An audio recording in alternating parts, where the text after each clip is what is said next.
প্রবাস জীবনটা সুখও আছে, দুঃখও আছে। হ্যাঁ আছে, যদি দালালের খপ্পরে পড়ে কেউ যায় তাহলে মনে করেন যদি সে ভিসা না লাগাইতে পারে, কাজ না পায়, তাহলে তার বাইরে থাকা ছাড়া কোনো উপায় নাই। আমি সরকারের গাফিলতির দিকে না, মানুষের গাফিলতি আছে।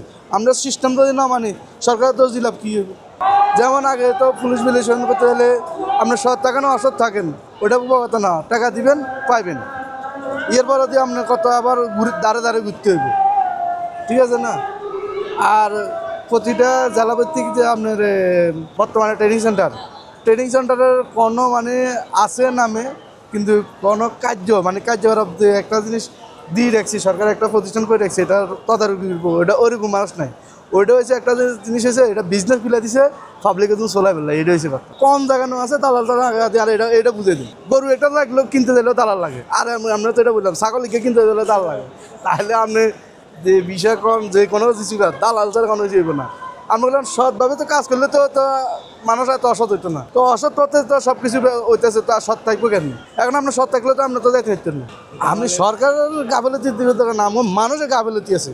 আমরা সিস্টেম যদি না মানি সরকারের দোষ দিলাম কি হবে? আপনি আমার কথা বলছেন না, আপনি মানতে হবে, আমি আরেকজন মানতে হবে। এখন আমি রং সাইডে ঢুকছি, আপনার ডাক দিছি, আপনি কোন আরে চিনস্তি, তা আপনারা বুঝেন নাই, আপনার প্রভাব কাটা নাই, আমার প্রভাব কাটাই। দেশটা হয়েছে এরকম, এখন যতটুকু পাওয়ার এতটুকু সরকারের যাতে চিনতে লাভ হচ্ছে না। আসলে তো মাঠে পরিকল্পনা থাকতে হবে, হয়তো আরও গভর্নমেন্ট শক্তি হইতে হইব, ঠিক আছে না? গভর্নমেন্টের তো অসতের শেষ নেই। কারো কি হবে বললাম না, দুনিয়াটাই অসৎ।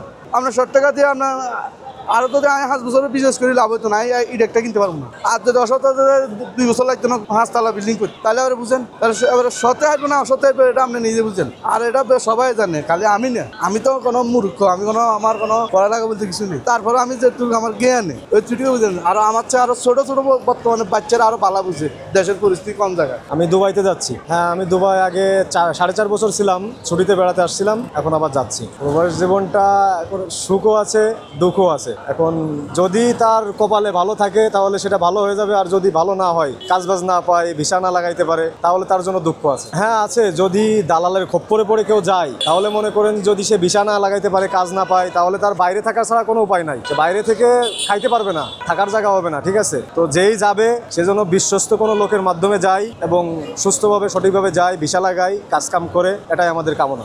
না, কখনোই না, দালাল ছাড়া বিদেশ যাওয়া সম্ভব, 100% সম্ভব। আমিও দালাল ছাড়া গেছি, ঠিক আছে? আমার মামা ছিল একজন, তো আমি মাত্র 1,40,000 টাকায় গেছিলাম, ঠিক আছে? এখন তো যাইতে 4 লাখ, 4.5 লাখ, 5 লাখ টাকা লাগে। তারপরেও যে কাজ পায় না, ভিসা লাগাইতে পারে না, সমস্যা। ভিসা বাড়ানো নিয়ে এবং কলিং খুলছিল, কিছুদিন খোলার পরে আবার বন্ধ করে দিয়েছে সব কলিং। এখন আপাতত কলিং খোলা নাই। দুবাই ভাই, এখন বাংলাদেশ আর দুবাই এয়ারপোর্টের যদি আপনি পার্থক্য বলেন তাহলে অনেক পার্থক্য আছে। এই যেমন আমাদের এখানে দেখছেন কাঁচরা ময়লা আবর্জনা পড়ে আছে, কিন্তু দুবাই একটা কাঁচরা ময়লা আবর্জনা থাকে না, একদম নিট অ্যান্ড ক্লিন এবং সব জায়গায় টাইলস করা, আর উপরে দেখতে অনেক সুন্দর ভাই। এখন না গেলে বুঝাইতে পারবো না। আমি গেছি, আমার কোনো সমস্যা হয় নাই, যাদের হয়েছে তারাই ভালো বলতে পারবে। আমি বলবো নতুন গেলে একটু কষ্ট আছে, কষ্ট করে নিজের পায়ে দাঁড়াইতে হইব, কাজ শেখা লাগবো। আর যদি দেশের থেকে কোনো ট্রেনিং করে যায় সেক্ষেত্রে ভালো হবে।